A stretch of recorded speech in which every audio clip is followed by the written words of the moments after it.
پھر کہتے ہیں ہمارے جوان بھی تو شہید ہو رہے ہیں. او بابا تیرے جوانوں نے پیٹی اسی لیے باندھی ہے, تنخواہ اسی کے لیے رہے ہیں کہ اس نے ملک کی سلامتی کے لیے لڑنا ہے. تم اپنے خون کا میرے اوپر کیا احسان ڈالتے ہو؟ میرے خون پسینے کے ٹیکس سے اسی بات کے لیے تو تنخواہ لے رہے ہو, لیکن ہمیں کہتے ہو کہ تم لشکر نکالو, تم اسلحہ لے کر مسلح گروہوں کے خلاف لڑو. میں نے کوئی تنخواہ نہیں لی, میں کوئی لشکر نہیں بناؤں گا. تم چلے جاؤ گے, تم میری سرزمین کو آنے والی نسلوں تک ذاتی دشمنیوں کی طرف دھکیل رہے ہو, ہمیشہ ہمیشہ کے لیے قتل و غارت گری کی طرف دھکیل رہے ہو. یہ سیاست کسی اور کو سمجھاؤ, یہ ہمیں مت سمجھایا کرو. آپ نے اگر سیاست کرنی ہے تو وردی اتار کر آئیے, الیکشن میں حصہ لیجئے, پتہ چل جائے گا کہ وردی والے کو لوگ کیا ووٹ دیں. فوج کی بھی ایک ذمہ داری ہے, اپنی ذمہ داری پہ نظر رکھو. ملک اجڑ رہا ہے. خیبر پختونخوا میں آج کوئی حکومت نہیں ہے, اور میں وہاں سے آیا ہوں. میں بتانا چاہتا ہوں پنجاب کے لوگوں کہ مغرب کا سورج غروب ہونے کے بعد صبح سورج کے طلوع ہونے تک پولیس اپنے تھانے سے باہر نہیں آتی, اور جب پولیس تھانے سے باہر نہیں آئے گی تو پھر سڑکیں مسلح گروہوں کے سپرد ہوں گی, پھر سڑکیں اور راستے ڈاکو کے رحم و کرم پر ہوں گے. آپ کی حاکمیت کو میں اپنے صوبے میں جانتا ہوں. تمہاری کوئی حکومت نہیں ہے, تم صرف دارالحکومتوں میں اپنے بڑے بڑے بنگلوں کے اندر بیٹھے ہوئے ہو, ٹانگ پہ ٹانگ ڈال کر سمجھتے ہو کہ ہم حکمران ہیں. کم از کم میرے صوبے میں تمہاری کوئی حکومت نہیں ہے. اور یہ بات سن لو, دل کے کان کھول کے سن لو, یہ حقائق ہیں. بلوچستان میں, بلوچ علاقوں میں بغاوتیں تھی. پورا بلوچ علاقہ پاکستان کے اختیار سے نکل چکا تھا. آج بھی وہاں پر پاکستان حکومت کی کوئی رٹ موجود نہیں ہے, لیکن ہم تو بلوچ علاقے کو رو رہے تھے. اب تو پشتون علاقہ بھی خون میں نہا رہا ہے. پشتون علاقے میں ہم نے 2-3 دن کے اندر 50 سے زیادہ لاشیں وصول کی ہیں. ہم نے بازاروں میں ایک ہی کام کیا کہ اپنے پیاروں کے لیے کفن خرید سکیں.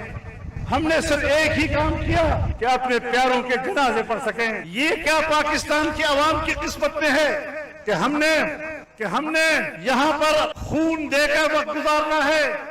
نہ میرا بچہ اسکول پڑھنے کے لیے گھر سے باہر نکل سکتا ہے, نہ میرے صوبے کا غریب انسان روزی مزدوری کے لیے گھر سے باہر جا سکتا ہے. وہ جو ہماری ٹیکس پہ پلتے ہیں, تنخواہ لیتے ہیں, اور پھر ریٹائرمنٹ تک ملک کے وفادار ہوتے ہیں, ریٹائرمنٹ کے بعد ڈھونڈے ہوئے نہیں ملتے, جو وردی میں بیٹھ کر 3-3 گھنٹے دیش بھکتی کا ہمیں درس دیتے ہیں. بلوچستان آپ کے پاؤں سے نکل رہا ہے, کے پی کے آپ کے پاؤں سے نکل رہا ہے. سندھ بغاوت پر کھڑا ہے, قصور بغاوت پہ کھڑا ہے. کہاں ہے جنرل مشرف کا بیٹا, کہاں ہے ایوب اور یحییٰ کا بیٹا, کہاں ہے آپ کے سابق آرمی چیفوں کا بیٹا؟ وہ ڈھونڈتے ہوئے ملک کی خدمت کرتے ہوئے نظر نہیں آئیں گے. کل میدان میں مفتی محمود کھڑا تھا, آج میدان میں مولانا فضل الرحمان کھڑا ہے, اس کا بیٹا اسد محمود کھڑا ہے. ہمارے راستے سے ہٹ جاؤ, مینڈیٹ چرانا بند کر دو, اسمبلیاں بیچنا خریدنا بند کر دو, کمپنیاں چلانا بند کر دو. ملک کا سوچو, ملک کی حفاظت کرو. اگر نہیں, خدا پاک کی قسم, ہمارے بڑوں نے تمہارے آبا و اجداد کو ناکو چنے چبوائے تھے. اگر میرے قائد نے اشارہ کر دیا, رب محمد کی قسم, اس ملک کے لیے, ملک کے عوام کے لیے, سندھ, خیبر پختونخوا, بلوچستان اور پنجاب کے لیے, اسلام, مساجد اور مدارس کے لیے ہم وہ میدان کریں گے کہ تمہیں بھی چھٹی کا دودھ یاد دلا کر رہیں گے. میں نے ان کو للکارا ہے جو مسائل کی جڑ ہیں, میں نے ان کو للکارا ہے جو مسائل کی جڑ ہیں. ہم روک رہے ہیں باطل کو, کوئی آئے ہمارے ساتھ چلے, یہ راستہ جنت جاتا ہے, کوئی آئے ہمارے ساتھ چلے.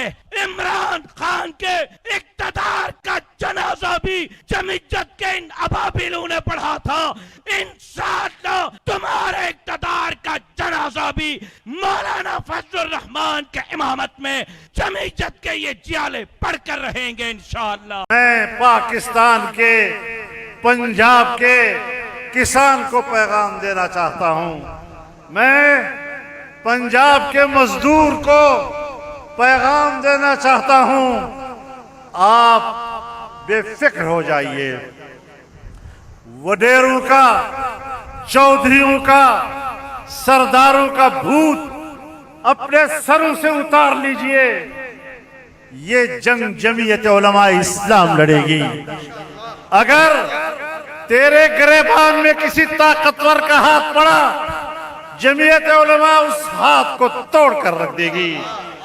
اگر کسی جابر نے آپ کے گلے میں ہاتھ ڈالا، اس جابر کا ہاتھ توڑ دیا جائے گا۔ اور ہم نے پاکستان میں، ہم نے خیبر پختونخوا میں، ہم نے بلوچستان میں بڑے بڑے قوانین، بڑے بڑے نواب جو اپنے آپ کو خدا کہا کرتے تھے، ان کی خدائی کو اگر زمین بوس کیا ہے تو پنجاب کا چودھری اور نواب کی خدائی کو بھی ہم ہی زمین بوس کر سکتے ہیں۔ آپ ذرا ارادہ تو بدلیں۔ پاکستان کا اور پنجاب کا کسان ذرا اپنی رائے تو بدلے، اپنے اندر خودداری تو پیدا کرے۔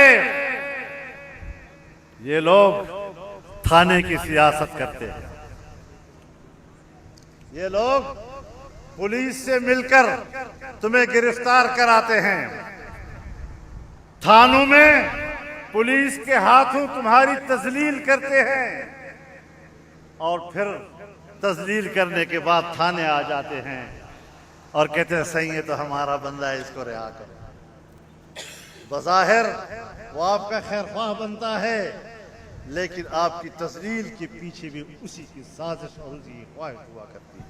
ہمارے ملک میں ایک آئین ہے، اور اس آئین کی روح سے ایک پارلیمنٹ ہے، یہ عوام کی نمائندہ ہے، اور اس پارلیمنٹ کا فرض منصبی ہے کہ وہ عوام کی قوت کو مضبوط کرے، عوام کے حقوق کی جنگ لڑے، عوام کو طاقتور بنائے۔